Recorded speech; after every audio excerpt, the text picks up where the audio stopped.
friends. Are we ready for chapter 4? Hi, friends. Are you all ready for chapter 4? It's going to be a bumpy ride. Not really.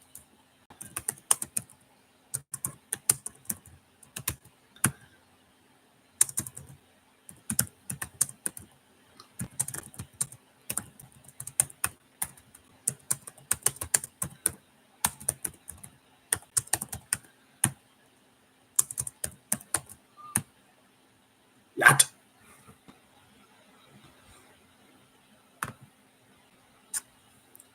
All right, let's get started. My hair is a mess as always. Sorry, my friends.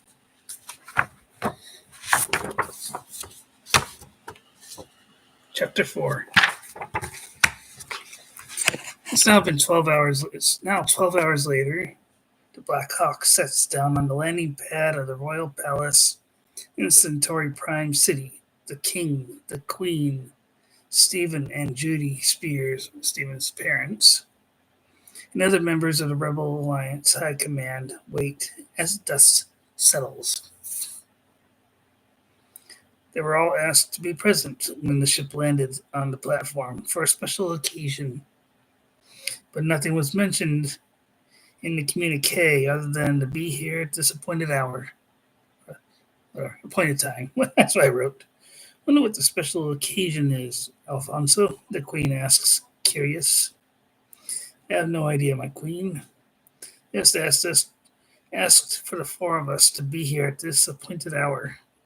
King Alfonso Lurkin II says as the hatch to the interior of the ship lowers to the ground, and ship's crew, royal guards, Sep, Rena, Natuk, the Baroness, and Hannah on crutches walk out and line up on each side of the anxious parents, bowing as they approach, forming two lines leading up to the base of the ramp leading to the interior of the ship.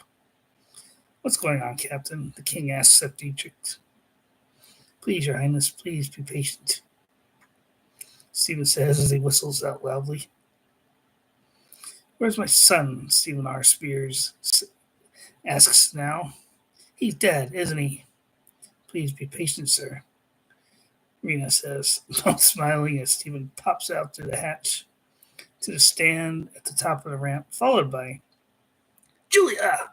The king and queen call out as Julia appears now, both kids smiling. That part I like. The kids now run up, hugging their prospective parents. The queen sees her slightly bulging tummy as the girl approaches running. My daughter, you're pregnant. I'd say about 5 months old. Pregnant, she says, smiling as she rests her hand on Julia's belly. Yes, Mommy, I am pregnant with twins, Julia says, smiling too. Do you want to hear the heartbeats? Stephen asks, holding up a med scanner.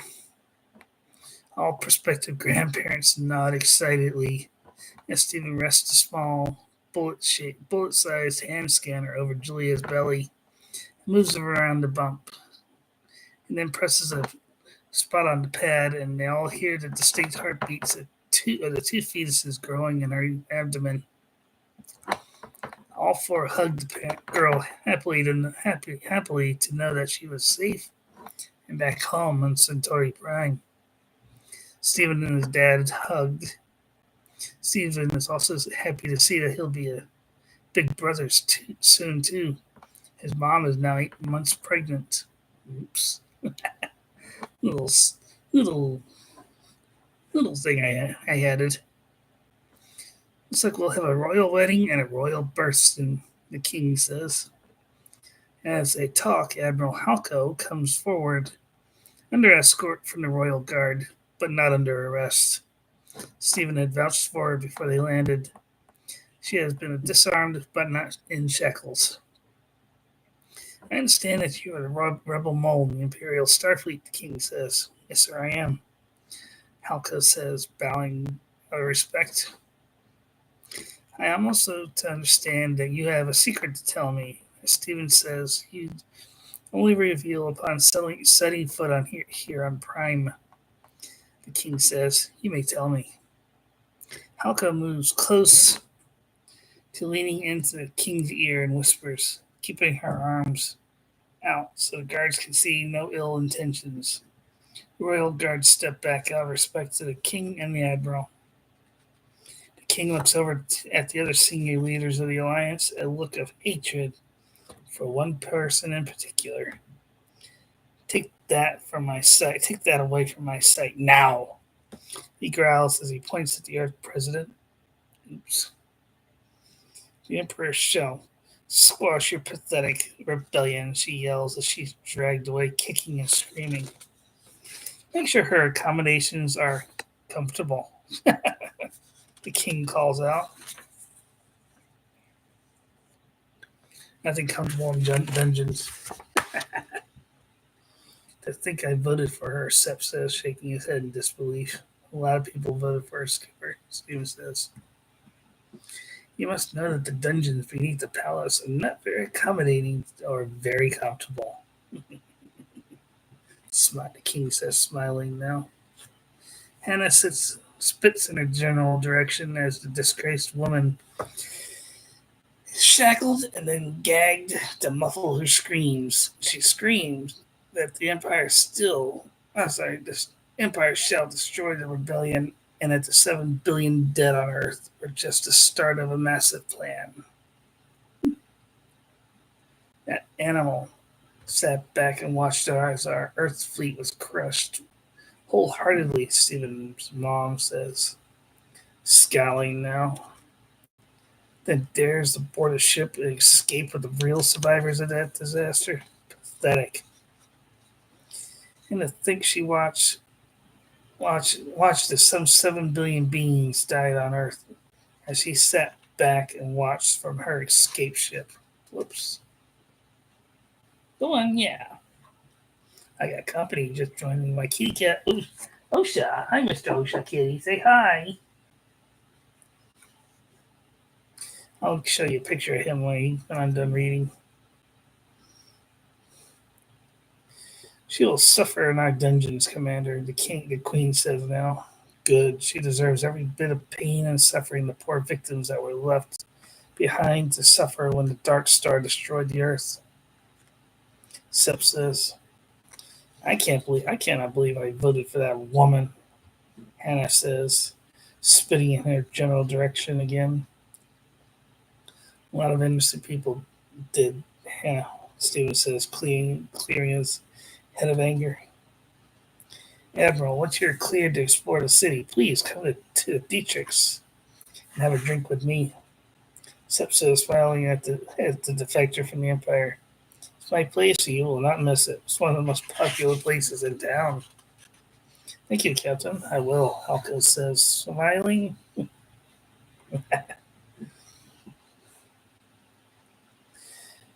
All right, Admiral Halko. A week later, Admiral Halko was released by Rebel Office of Naval Intelligence, RONI, following some serious grilling by the top people in their field. She is given a place outside of town to settle in and some money to get around. She's going to do just fine. She enters the city to explore and find this Dietrich's.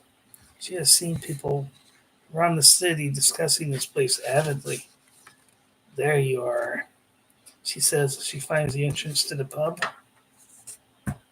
Sorry, I was bored, so I just couldn't wait any longer.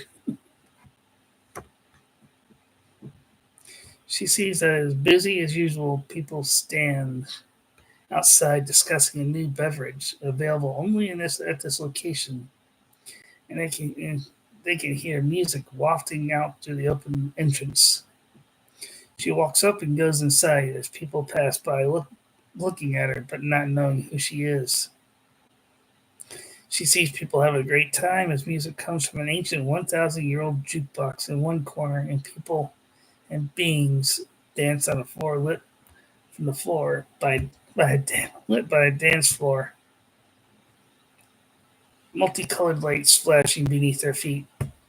She makes her way to the bar and motions for a bartender to come over. What is everyone having that I hear is the best place anywhere in Centauri Prime, she asks. You don't know? We have Jack Daniels and Jim Beam in our storeroom and back, the bartender responds, I mean. Oh my god, she says. I'll have a glass of Jack Daniels, please. Bay, this lady's money is no good here. Put drinks on my tab, said Dietrich says, walking up to stand next to Halco now. As a matter of fact, drinks are on the house for everyone. You got it, boss, Bay says, smiling. BAE is her name. Okay. Everyone cheers out as Bay serves everyone a tall glass of old number 7 as the other bartenders start handing out drinks to everyone he orders. As Sep leads the Admiral to his private booth along one wall that faces the dance floor and the main entrance.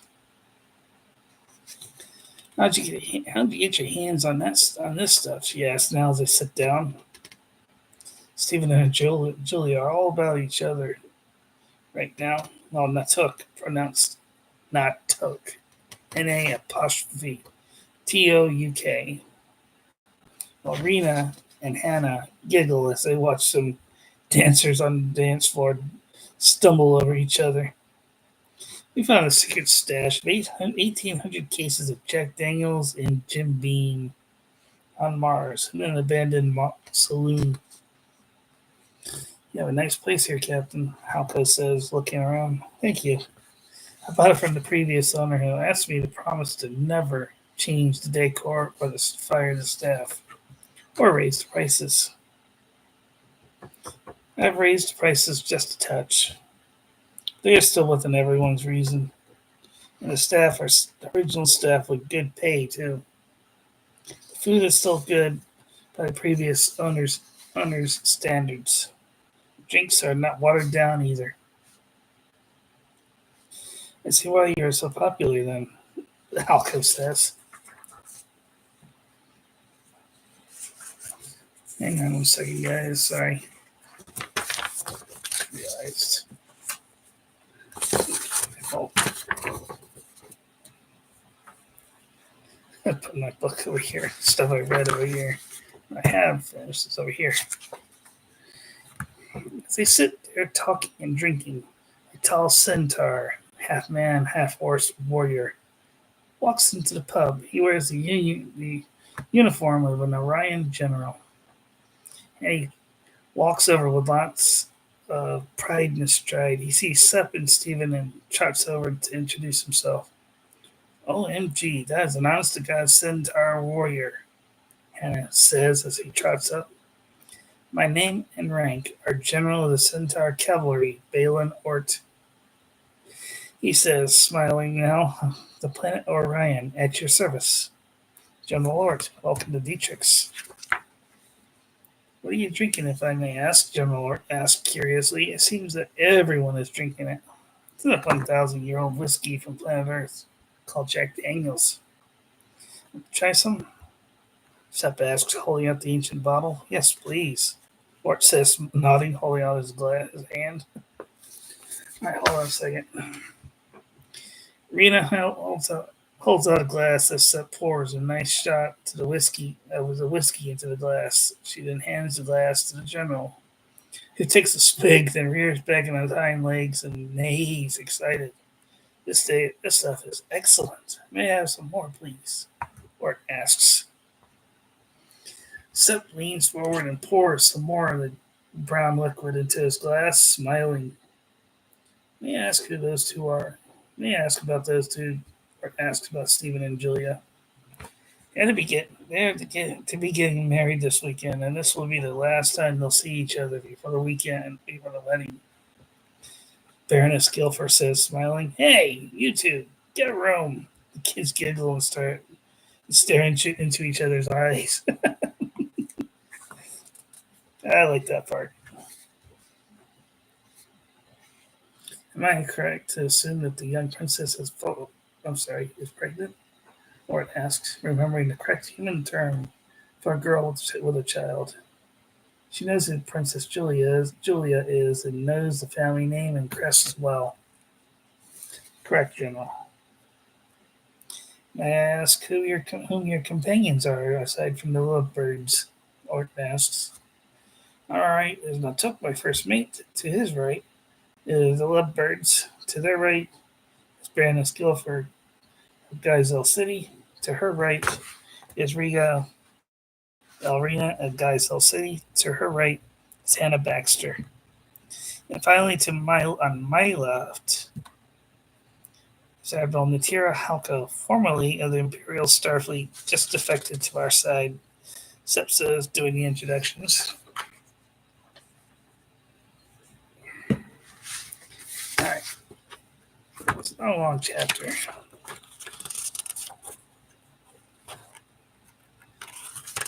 You know, 3 more pages left. Okay.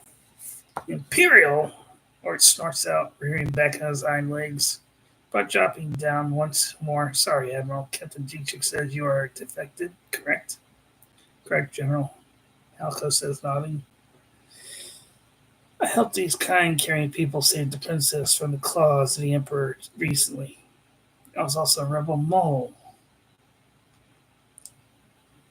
that assisted in getting the plans for the Dark Star as well. Halko continues.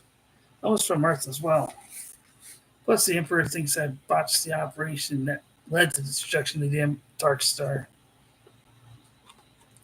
I was in command of the Palace Guard, a job as a rear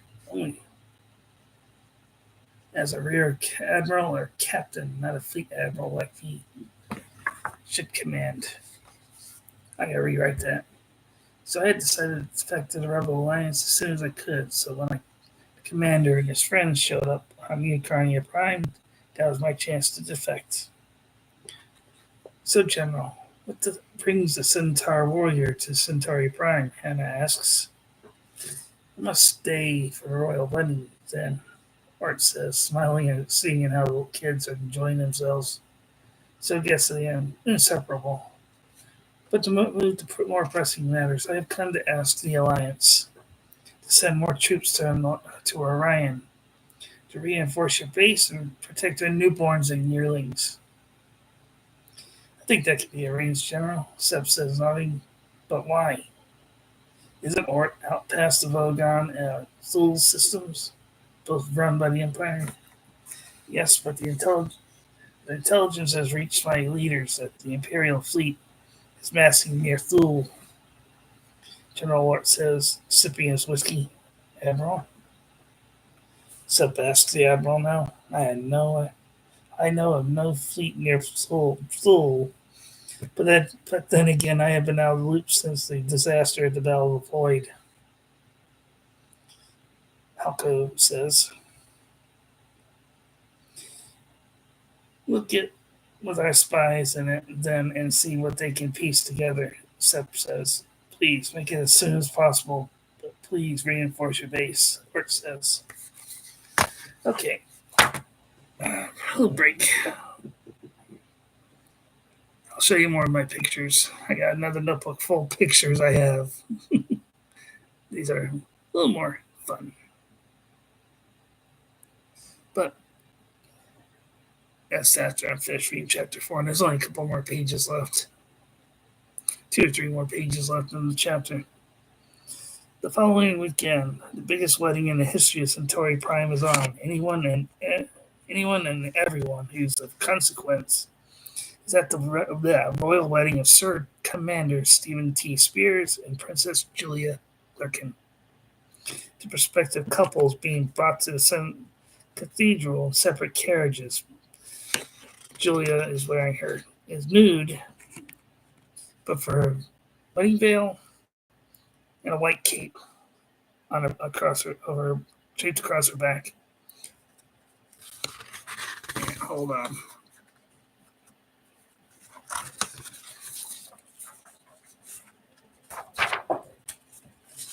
Oops, my fault.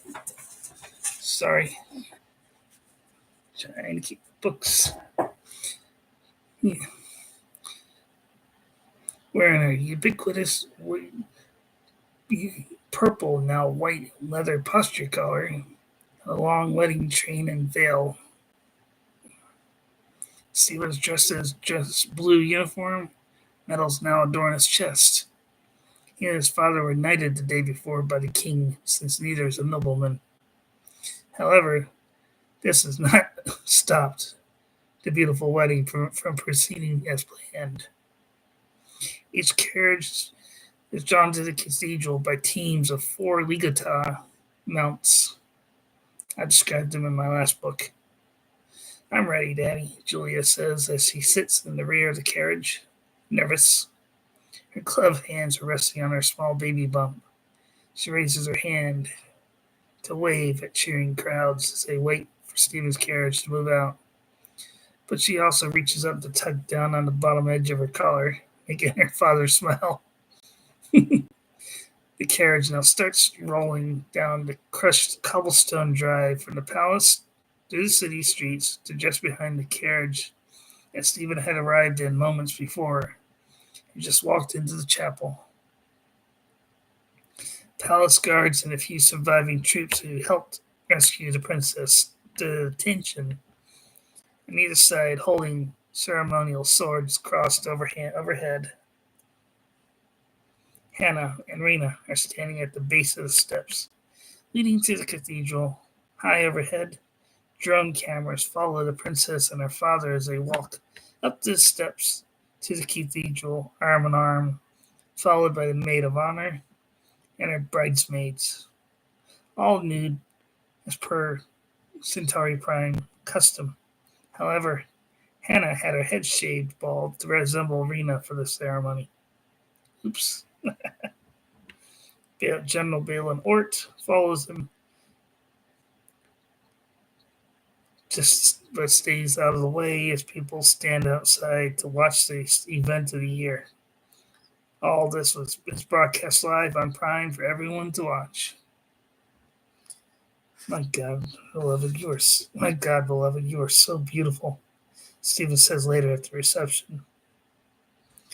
I so wanted to surprise you, my beloved, Julia says as they sit at the head of the huge banquet table with the parents and the other members of the wedding party seated to either side of them. So, I guess I did. They're holding hands as husband and wife now. You did a wonderful job, beloved, Stephen says, smiling now. Stephen, Julia, please rise, her father says as he stands beside them. Both do as commanded. Julia needed Stephen's help because of her condition. 5 months ago, my daughter was taken from me by the Empire. The king starts speaking loud enough for all to hear throughout the huge banquet room. But with the help, of his friends and members of the special forces, he points to the many tables before the banquet table to all the surviving troops who'd gone to Ukraine Prime and came back. Picks of those who lost hanging in places of honor behind and above the king and the newlyweds. My adopted daughter, as I am to understand now, was returned to her people and me, her father, alive and well, unharmed. And as most of you can see, pregnant twins. The hero of the Battle of the Void is the father. Now, my son-in-law, Sir Commander Stephen Thomas Spears, is her husband, the father of my grandchildren. His family is also here at this great event, having survived the destruction of planet Earth. Thank you. That's a long speech. Sorry. He sits down to a round of raucous applause. Guess it's my turn since I am the best man, Sepp says, getting to his feet. Stephen sees Captain Ella Birkin from the cargo ship. When they left for Ukraine Prime and they found her ship disabled, he found her picture and sent her a bottle of Jim Beam for safely shepherding some 17,000 human refugees from the Sol system to Centauri Prime. Till some 6 months ago, I had never even met Stephen, my good friend here. Nerves are kicking hard in him. He hated speaking in front of large crowds. He'd requested a ride on the Eagle, my cargo vessel. None of us realized that mere hours out of the Sol system, the Earth would be obliterated by the Empire. But then he joined the Rebel Alliance and disappeared into history when he was able to destroy the dreaded Dark Star. Yes, we lost many fine and seasoned pilots in that battle, but Stephen, my brother, my friend, my hero, saved the Rebel Alliance with one shot. I know many people among us owe this young man a debt of gratitude for his actions. Okay, can't breathe. But then we traveled to Geisel City on the pretense of picking up a shipment of supplies for the rebellion. He continues. The princess and a good friend were taken from us. Stephen was almost killed in battle as well.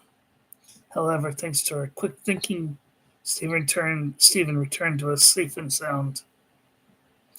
And so was the fair princess Julia Spears. Forgive me. We lost a few brave individuals along the way, but the princess was returned to her family and people unharmed. Both of my closest friends and the closest I'll ever have to a family. My family died years ago, heck on Earth, but when volunteers were called to pilot the fighters and take on the Dark Star, Stephen, without so much as a thought, stood up and flew into history. Thank you. He reaches out to hug Julia, then shakes Stephen's hand. That is chapter 4. Oh, sorry. Told you it'd be a little bumpy, but in a good way. All right, give me a second. I want to show you some more of my pictures I made. Oh.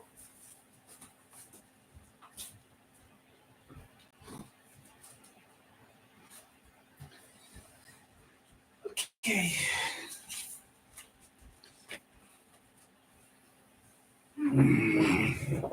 All right, hold on 1 second while I decide to pull up what I want to use. Okay. No.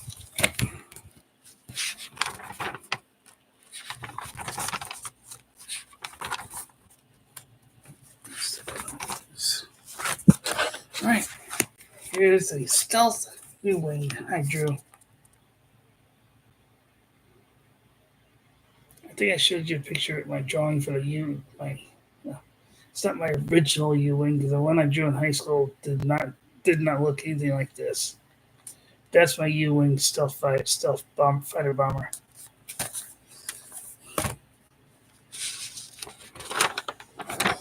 That's the power core to the Dark Star. Oops, sorry, I'm trying to make it. There you go. That's the core to the Dark Star.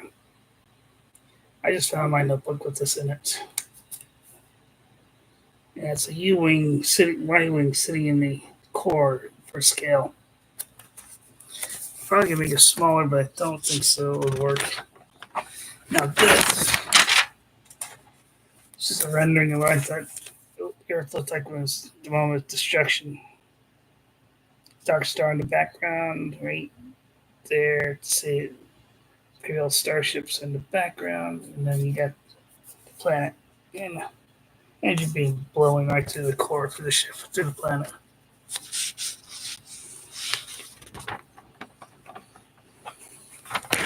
Now this is an idea I haven't come up with yet. I haven't decided to use it or not. It's a stealth fighter, but it's a droid Y-wing. Droid operated Y-wing.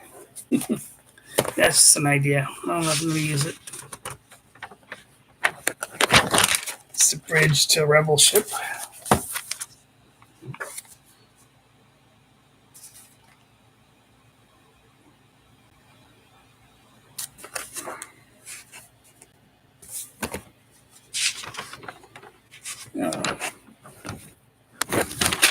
This There's an astromech droid.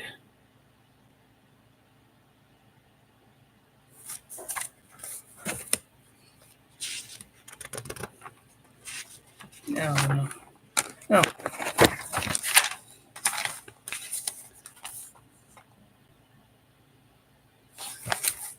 This is a fighter cockpit. Just an idea for used by both sides.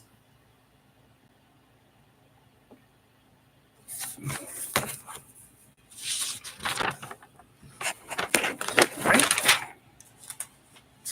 That is a cargo Imperial shuttle.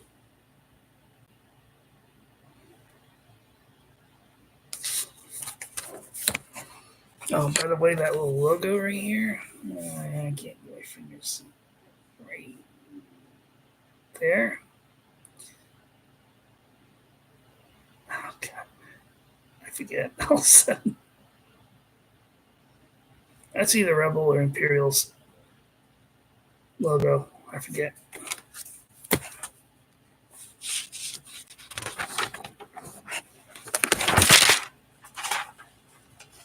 Speeder bike. No, I'm not going to use it. There's a lot of stuff in here I haven't. Yeah, it's gone. Data pad.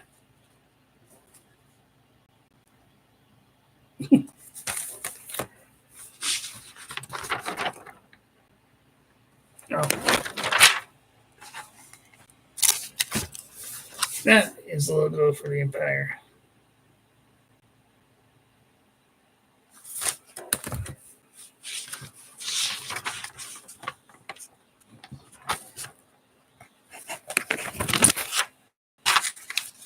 This is my bounty hunter.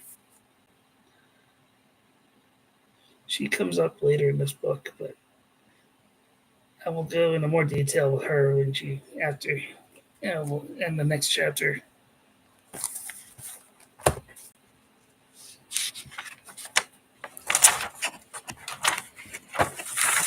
This is her personal blaster, cut down version of the Imperial blaster rifle.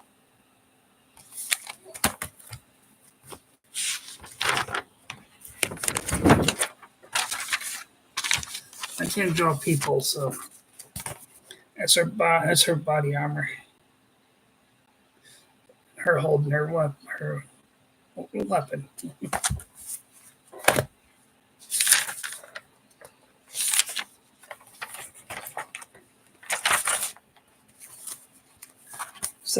Oops, sorry.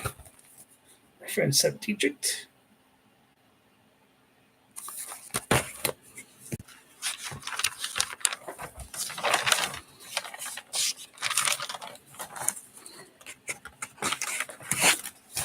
My character.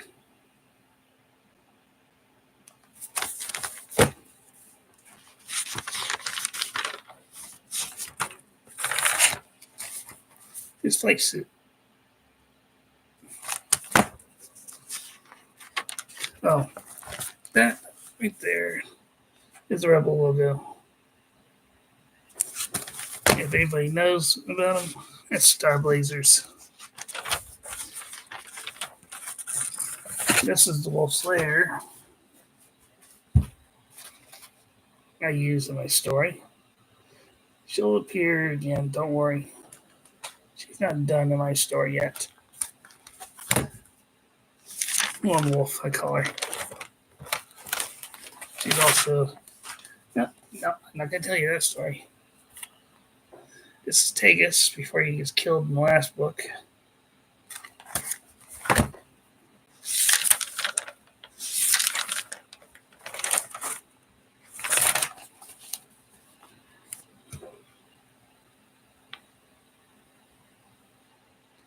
His samurai sword.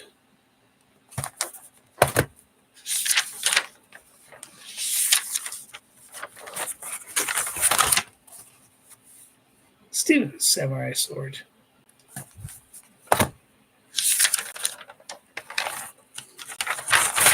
Alright.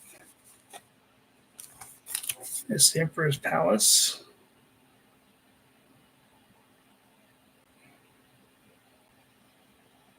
It used to be the Samurai Orders Temple, whatever you want to call it.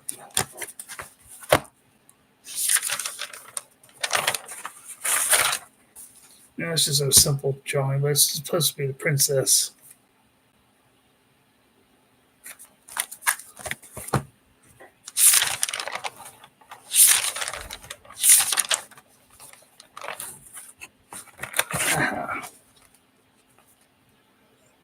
Alien. I'm done creating more aliens. This one I like. His name is Tukra. Admiral Tukra. He leads the rebel fleet against the Dark Star. The Tubane. And that's the Tubane body.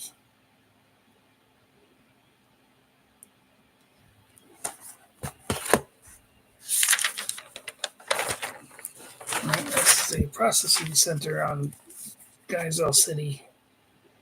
The princess was frozen inside of that, whatever you want to call it.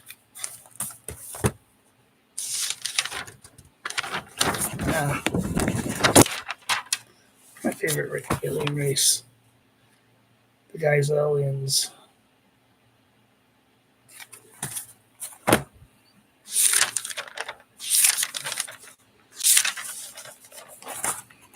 Alright, that's the jump gate. The cruiser. Right there for scale.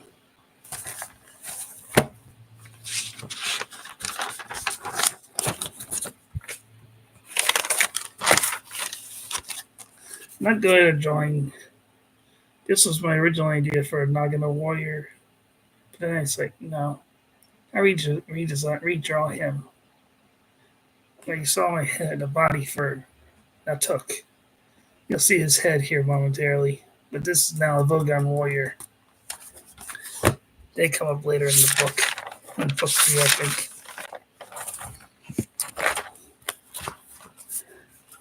This is Legend of the SS Legend of the Universe. Cruise ship.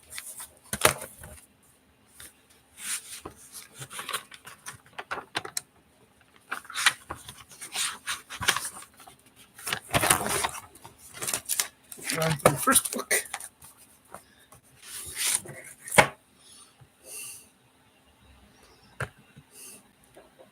Universal Translator.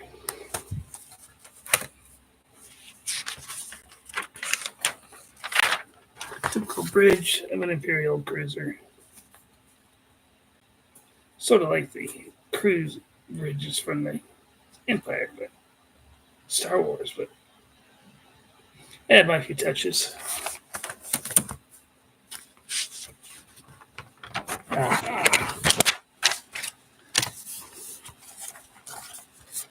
My Nagano Warrior. Added fangs. It looks like a Neanderthal.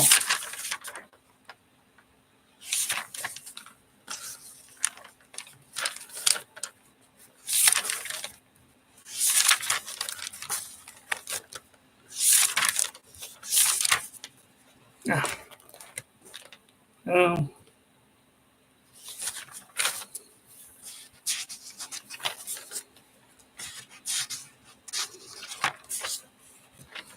This is Magdalene, her head. There's usually drawing of her before, but I didn't like the head. I had to redesign it.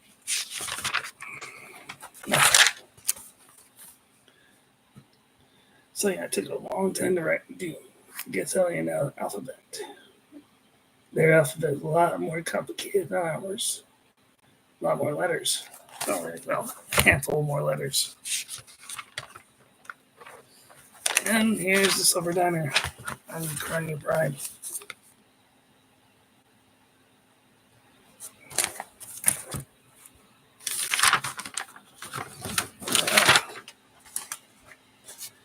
Here's my speeder Harley Davidson R6V speeder bike.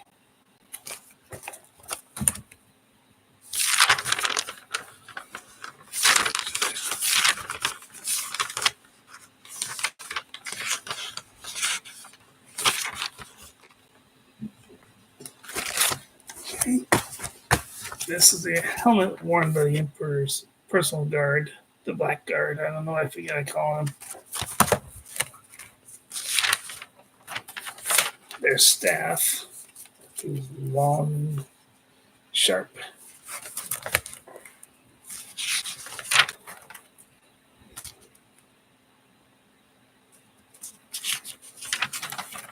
Oh, and that is Blackguard clothes. Can't holding their staff. And a shoulder mounted weapon right there. They also have a blaster pistol on their side inside their uniform. There's a blaster gun, hand blaster.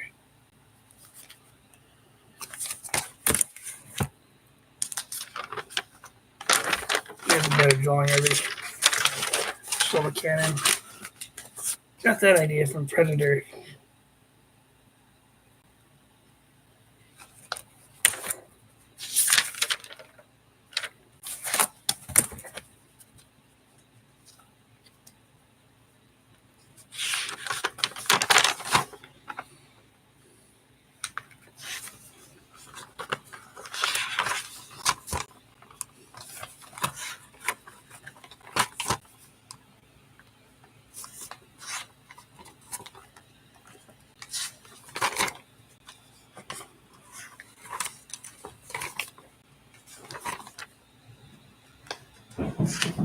Oh, this is cool.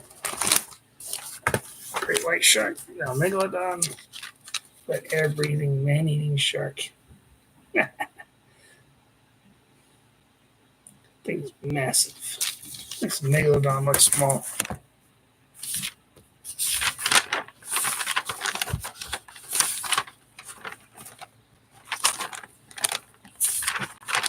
And that's it. That's it, my friends. I haven't had a notebook somewhere with more drawings in, but I don't know what happened to it. But that is it for my books. Leave comments if you liked what I read and showed my book. That was chapter 4 today. I'll try to get chapter 4 and chapter 5 tomorrow. Tomorrow we go to war.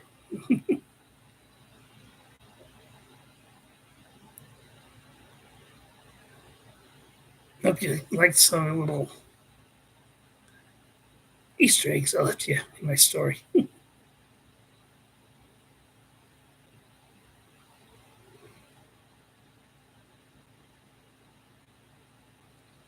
I do reintroduce the bounty hunter back in the story named Lone Wolf. But I won't tell you anything more than that. There's more to her story than you think. I think I might have said so in the last book. But I go in more detail in this book.